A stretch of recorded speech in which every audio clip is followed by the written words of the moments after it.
Queria te convidar, meu irmão, a abrir a Bíblia em Esther, capítulo 4, versículo 14. O nosso irmão vai projetar aqui também. Apenas um versículo diz assim: Pois, se você ficar calada nesta hora, socorro e livramento surgirão de outra parte para os judeus, mas você e a família do seu pai morrerão. Quem sabe se não foi para um momento como este que você chegou à posição de rainha, né? Esse texto, que na verdade todo o livro de Esther é um livro muito interessante e fascinante por si só, porque como o nome do livro já diz, conta a história de Esther, que foi uma rainha na época dos reis. E é interessante porque, embora o texto ele não mencione explicitamente o nome Deus, você percebe em toda a história de Esther a providência divina de Deus, né? E a gente, enquanto cristãos, enquanto servos dele, nós entendemos que Deus, o nosso Deus, ele age em todas as coisas soberanamente a nosso favor, ainda que a gente não entenda ou não perceba, né? E aí a grande pergunta que fica nesse livro de Esther é como Deus pode estar no controle quando ele parece estar ausente, né? O nome dele não é mencionado, não se fazem menção ao nome de Deus aqui no livro de Esther, mas você percebe o nosso Deus intervindo na história a fim de livrar o povo dele mais uma vez. Isso te lembra alguma coisa? Jesus na cruz, te livrando da morte, da destruição? Talvez um paralelo que o livro de Esther quer trazer também aos nossos corações. E aí, embora o nome de Deus ele não seja mencionado diretamente no livro de Esther como um todo, a soberania dele e a providência, assim, você percebe, lendo os 8 capítulos desse livro, evidentemente a provisão de Deus, né, em cada capítulo dessa história. E essa história de Esther, ela nos ensina que Deus ele está no controle de todos os aspectos da nossa história, da nossa vida, mesmo quando a sua ação ela não é visível aos nossos olhos. E é interessante porque nesse tempo aqui existiam homens poderosos que mandavam na terra, digamos assim. Aqui no livro de Esther você vai se deparar com a figura do rei Assuero, de Amã, que era um grande oficial do rei Assuero e daquele reinado, e alguns outros líderes desse império persa que exerciam poder. Mas é interessante que a gente que confia em Deus e acredita que Ele é esse Deus que cuida de cada aspecto da nossa vida, esse mesmo Deus é o Deus que intervém na história para realizar os planos e os projetos que Ele mesmo determinou. E como Ele faz isso? Usando pessoas e poderes. E a gente, enquanto servos de Deus, a gente entende que até mesmo esses governos que existem sobre a terra, eles acontecem pela permissão de Deus. E a gente vê isso muito claro quando a gente percebe essa história de Esther. Quando ela chega a essa posição de rainha, talvez por um detalhe que a antiga rainha, a rainha Vasti, ela cometeu. E aí ela é deposta e a gente vai ver isso mais à frente. Então a gente pode, enquanto filhos de Deus, enquanto cristãos, a gente pode confiar que mesmo nos tempos de crise e de dificuldade das nossas vidas, Deus ele continua soberano e agindo e controlando todas as coisas. Isso para nós, que somos servos dele e confiamos nele, para nós é um motivo de esperança e de alegria, de conforto. Porque a gente sabe que ainda que tudo esteja esquisito aos nossos olhos, o nosso Deus, ele continua governando todas as coisas. Ainda que a gente não entenda ou não perceba a mão dele, não seja visível aos nossos olhos. E aí a gente vai contar um pouco dessa história de Esther. Acredito que os irmãos aqui já em algum momento já leram esse livro. Eu acho que o pai da Esther, provavelmente a mãe, leram esse livro porque deram o nome de Esther para a filha. Mas esse livro conta uma história, são 8 capítulos, mas é bem interessante a história dessa rainha, dessa moça órfã chamada Esther. Então vamos lá. A teologia, ela nos mostra que Deus age em todas as coisas através da sua providência divina, ou dos seus decretos, né? Daquilo que ele decreta lá na eternidade, ou decretou na eternidade. E a gente, quando entende isso, e se depara com esse fato, desses decretos de Deus, a gente percebe que essa mão invisível, não é a mão invisível do mercado não que a galera fala não, mas essa mão invisível de Deus, ela dirige todos os eventos do mundo. Todos sem exceção. Até mesmo aqueles que pareçam ser escabrosos aos nossos olhos ou assustadores. Aí você vai falar, poxa, mas Deus ele é tão cruel assim que até isso ele é a mão dele. Não, mas é a permissão dele, né? E aí, o que acontece nessa história de Esther? Esther é uma menina judia, órfã, que ela é criada por um tio chamado Mordecai. É o tio que a cria e a trata como filha, né? E aí existiu uma rainha, que o livro de Esther vai dizer que ela era muito bonita, chamada Vasti. Era como se fosse a rainha principal, né? Naquela época os reis eles tinham um harém de mulheres, mas aquela ali era 01 do rei. A mulher 01 do rei é a rainha, a mais bonita de todo o reinado. E aí, numa ocasião, esse rei Assuero, ele está lá no palácio dele real, e ele manda numa festa, né, no palácio dele, e a rainha Vasti estava num outro, digamos assim, num outro lugar dentro do reinado com as mulheres. E aí o rei fala para o seu servo, vai lá e manda chamar Vasti à minha presença, que eu queria tirar onda com o pessoal, mostrando a esposa bonita dele, muito provavelmente. E aí a Vasti, ela diz, não vou lá agora, manda dizer a ele que eu não vou. O rei, ele, com o orgulho dele ferido, fica bem chateado, possesso, e ele vai consultar digamos assim, os conselheiros do reinado dele. E aí ele conta a história, o que eu faço com a minha mulher, que eu chamei, ela não me obedeceu e não veio aqui. E aí os conselheiros dizem para ele, olha, rei, você tem que punir, né? Tem que depor ela, porque senão vai ficar feio, porque o homem que ele não manda na sua própria casa, como é que ele vai mandar no reinado? Né? Então a rainha Vasti, ela é deposta, ela deixa de ser rainha. E aí o rei, ele passa um tempo e ele começa a procurar uma rainha para botar no lugar da Vasti, digamos assim. E aí é nesse meio que aparece Esther, que a Bíblia vai dizer que era muito bonita, que a beleza dela era algo assim que chamava a atenção. O Lucas balançou a cabeça, muito provavelmente pela Esther dele, mas ela era de uma beleza que chamava a atenção. E aí o rei, a Bíblia vai dizer que o rei ele se encanta por Esther, a ponto dele fica apaixonado com os 4 pneus arriados por Esther. E aí Esther vira rainha. Aí você vai pensar, poxa, uma menina órfã, criada por um tio, meio que de favor, né? Se torna rainha de um dos impérios talvez mais poderosos daquele tempo, né?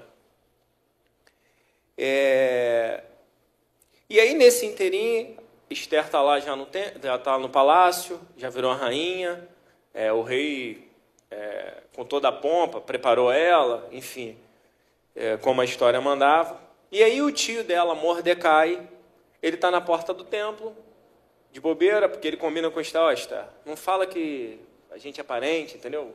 Para não ficar ruim para mim, e eu vou ficar aqui na minha, aqui, e ele estava lá na porta um dia do palácio. E aí ele ouve que existia uma conspiração para matar o rei, uma conspiração contra o rei Assuero.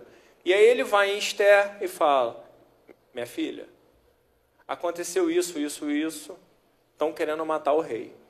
E aí Esther, ela intervém e e, digamos assim, poupa a vida do rei, né? Conseguem conter aquilo lá, e aí mais à frente, no livro de Esther, a gente vai falar disso também. E aí, nesse tempo aqui que a gente está falando, a gente percebe que o rei Assuero, Amã e outros líderes desse império, eles exerciam um poder danado e eram extremamente vaidosos, né, por terem esse poder. Mas a gente percebe a mão invisível de Deus agindo na história. E aí a gente vai entender o que vai acontecer mais à frente.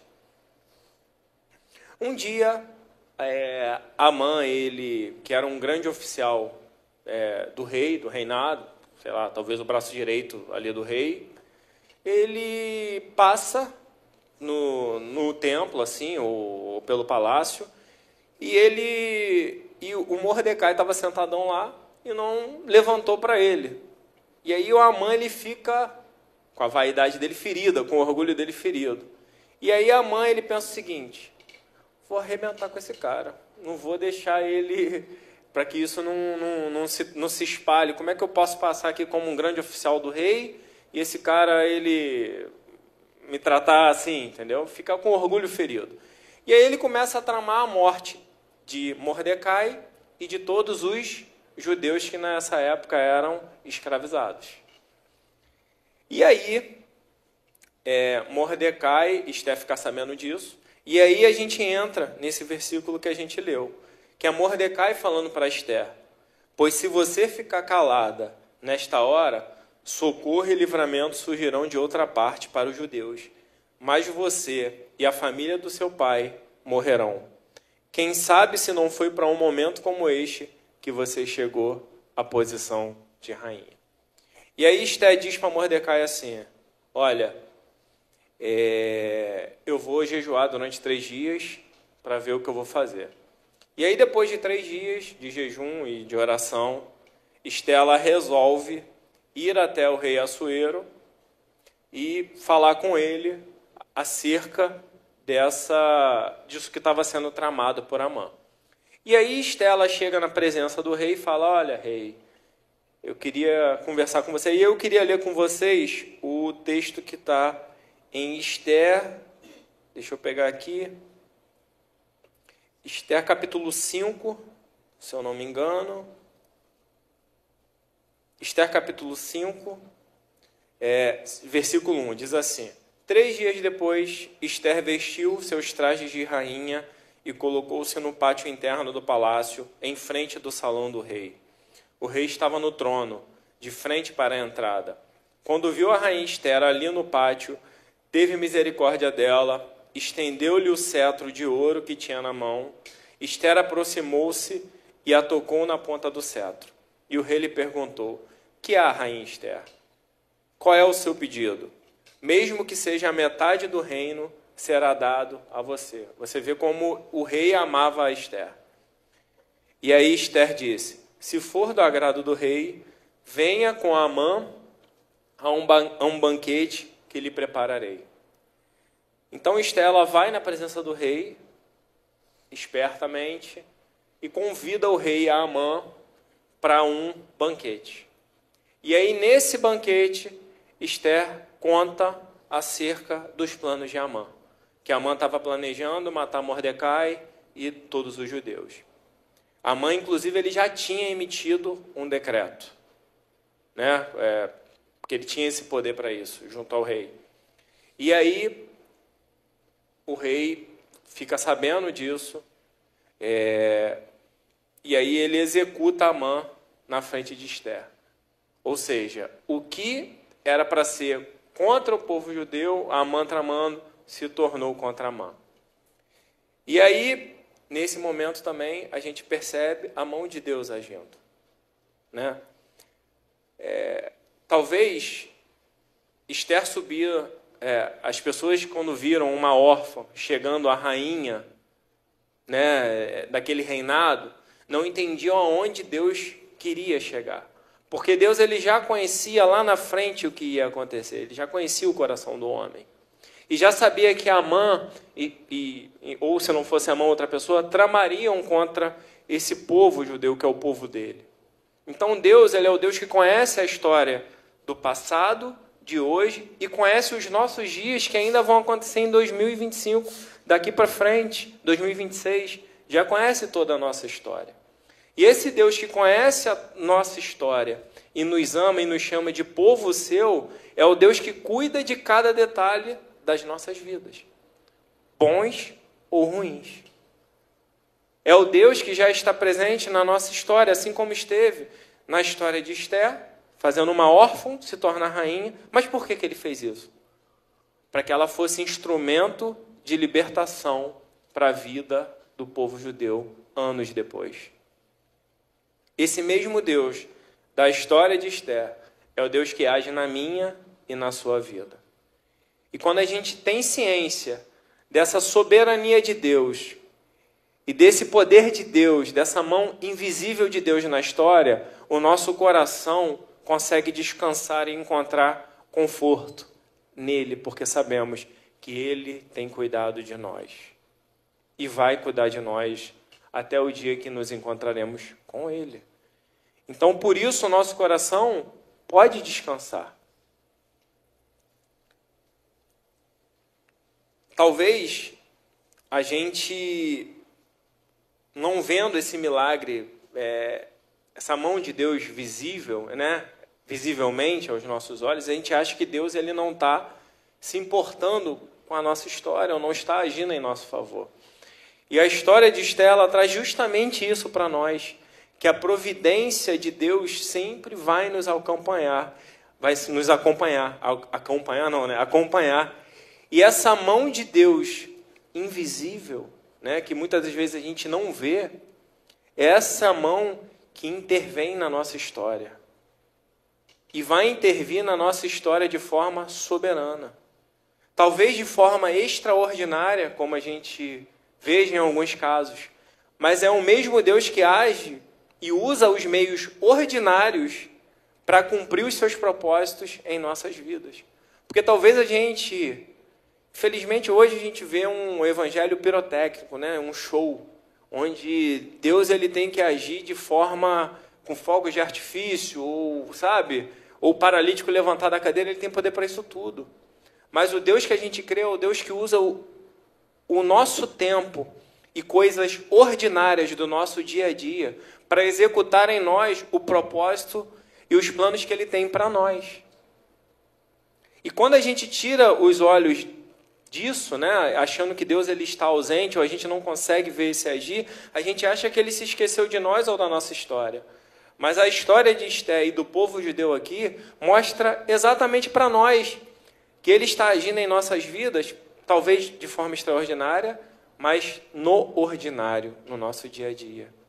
A providência dele, a soberania dele, acompanha as nossas vidas todos os dias das nossas vidas, ainda que os nossos olhos não estejam vendo esse agir dele, ainda que o agir dele seja um agir sutil, pequeno e você não esteja. Ora, Esther era órfã e foi colocada como rainha para libertar o povo judeu da morte, daqueles planos de morte que Amã tinha planejado para ela.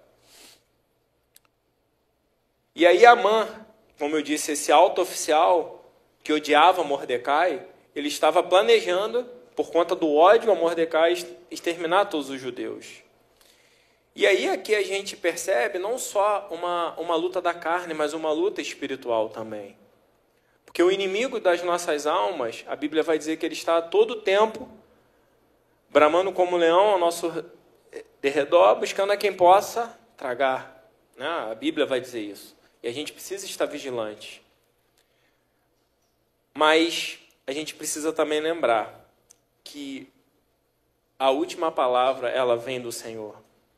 A intervenção na história ainda é do Senhor.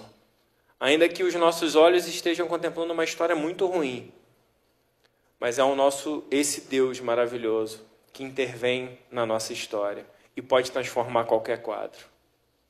Ainda que seja um quadro muito difícil, muito dolorido, muito doloroso, uma sentença talvez de morte. Mas esse Deus a quem nós servimos é o Deus que tem o poder de intervir na nossa história e no estalar de dedos transformar a nossa história, assim como foi na vida de Esther. E Deus, ele é tão maravilhoso que ele, apesar de mover todas essas coisas, ele ainda causa uma insônia no rei, para que Mordecai ele fosse exaltado. Então, esse mesmo Deus que intervém na história é o Deus que faz o Mordecai humilhado ali, com que o Amã tinha raiva dele, né? Que estava ali com um alvo nas costas dele. Ele faz o rei ainda trazer honras a Mordecai. E ele obriga Amã ainda a dar honras a ele, se você pegar na história. E aí a gente, traçando um paralelo, a gente consegue ir no livro de Salmos, capítulo 33, versículos 10 e 11, que diz: O Senhor desfaz os planos das nações e frustra os propósitos dos povos, mas os planos do Senhor permanecem para sempre, e os propósitos do seu coração por todas as gerações. O homem, ele pode até tramar o mal contra as nossas vidas. O inimigo, ele pode até tentar arquitetar contra as nossas vidas, como ele sempre faz. Mas existe um Deus soberano que governa todas as coisas. E a última palavra vai ser sempre desse Deus poderoso, que intervém na nossa história e tem poder para mudar qualquer quadro. E aí esse decreto de Amã, ele não poderia ser anulado, porque tinha uma regra, como se fosse assim, que se o rei ele tivesse, né, emitido um decreto, e esse decreto ele estivesse com o carimbo do rei, né, não poderia voltar-se atrás daquela palavra ali real, digamos assim. Mas o rei, ele não poderia anular aquele decreto, mas ele permite que o povo judeu se defendesse daquele decreto. E aí qual foi o resultado disso? O povo de Deus ele prevaleceu, né, nessa, digamos assim, nessa luta. E aí, como memorial dessa fidelidade de Deus, é instituída ali a festa do Purim, que você vai ver também no livro de Esther. Essa festa do Purim é um memorial para essa fidelidade de Deus, né? E aí, como eu disse, Mordecai, que era antes esse judeu desprezado, ele torna-se o segundo homem mais poderoso do império, está lá em Esther, no livro de Esther também. Então a gente percebe que o Deus soberano que governa as nossas vidas tem poder de intervir na nossa história para executar em nós aquilo que ele planejou e deixou como propósito para as nossas vidas. Ainda que a situação esteja complicada aos nossos olhos, visivelmente aos nossos olhos. O Deus que governa todas as coisas, ele tem poder de intervir na nossa história para mudar qualquer situação.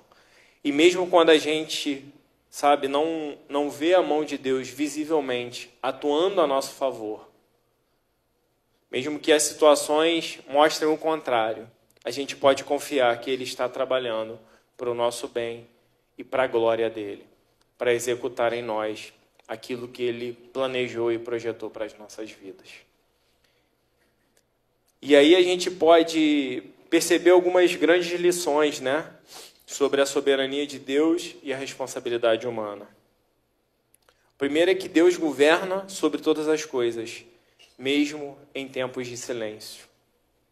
Quando parece que a gente está orando, e a gente não vê uma resposta, ou não ouve uma resposta, ou não, parece que ele não está agindo em nosso favor.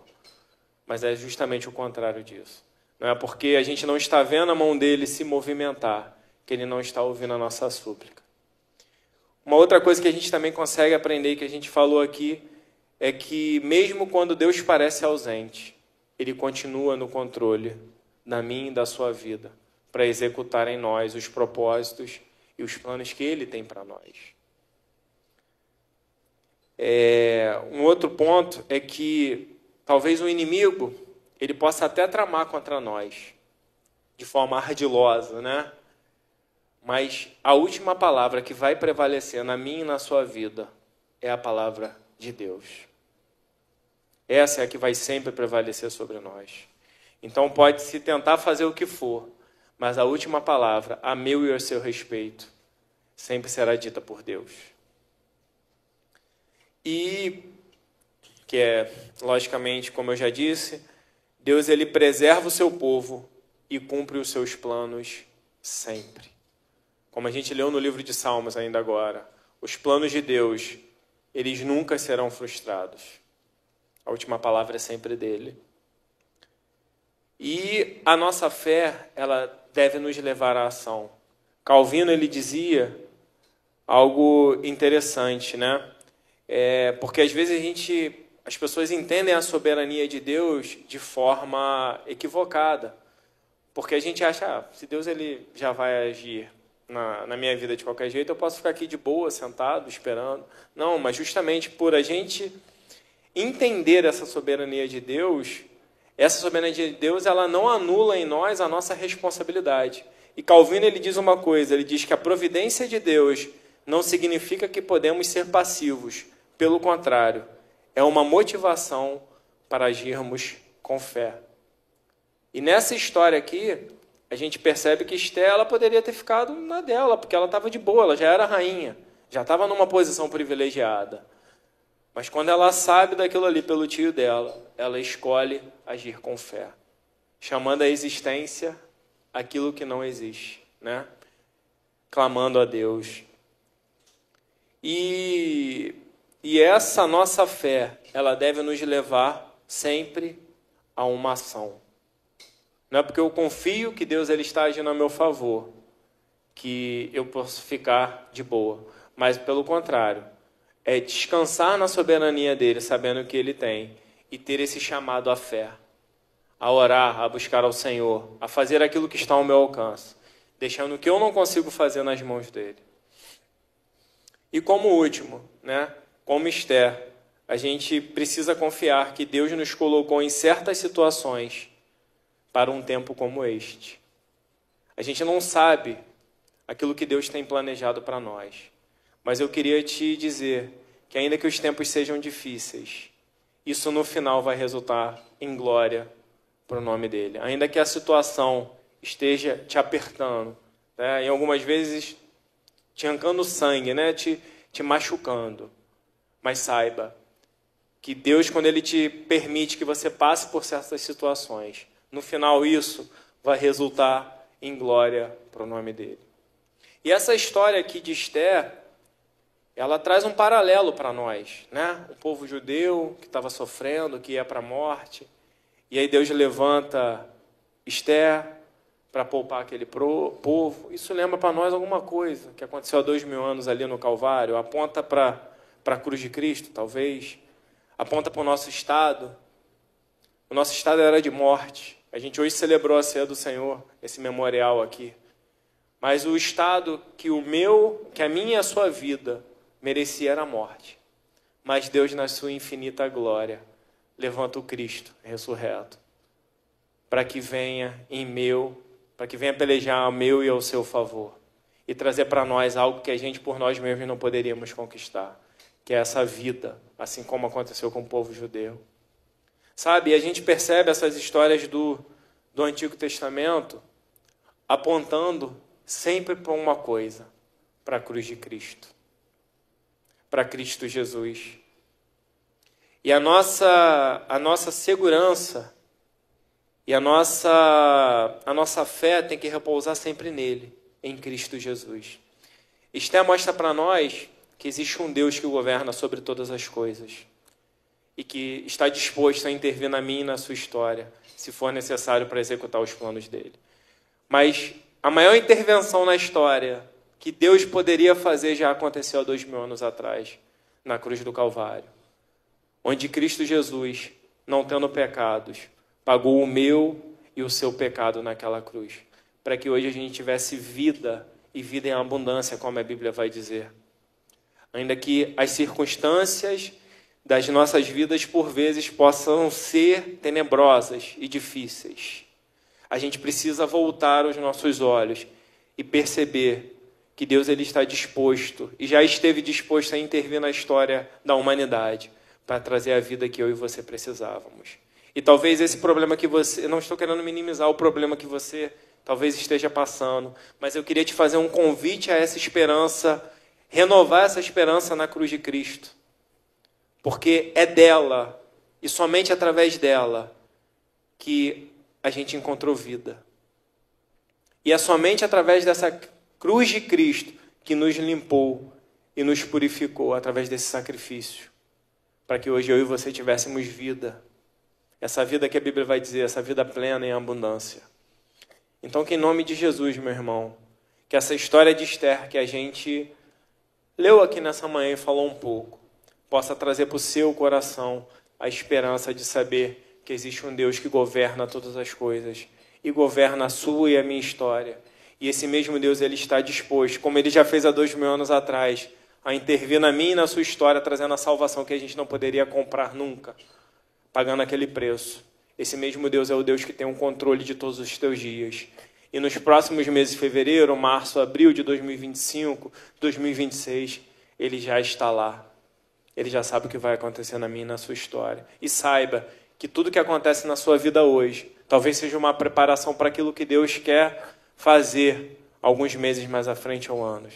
Então, ao invés de sofrer ou murmurar com a dor, agradeça a Deus, porque até mesmo através da dor e do sofrimento, Deus pode usar isso para trazer glória para o nome dEle e louvor para o nome dEle. Porque no final é isso que tem que ser, é isso que tem que resultar. Glória, honra e louvor para o nome dEle. Até porque se não for assim, a gente está entendendo o Evangelho de forma distorcida ou equivocada. No final, tudo isso tem que resultar em glória, honra e louvor para o nome dEle. Que a gente possa ter essa esperança na cruz de Cristo, assim como foi na vida de Esther e no povo judeu daquele tempo, também será na nossa vida.